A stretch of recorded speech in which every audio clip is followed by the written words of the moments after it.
डिबिया हो कहे के जुटले बड़ा मीडिया हो। ए कैमरामैन तनी फोकस करें इनके मुंह पे। अरे हाथ लेके सिंदूर के डिबिया हो कहे के जुटले बड़ा मीडिया हो। ए हीरो का विपद पड़ल बा? बियाह करे खातिर लड़का घूमता दिल्ली में सुपरवाइजर है 22,375 रुपए महीना बा। और का बा?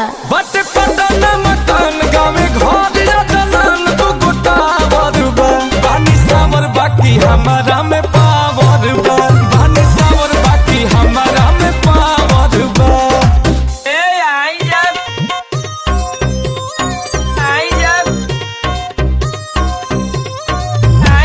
बियाह करे खातिर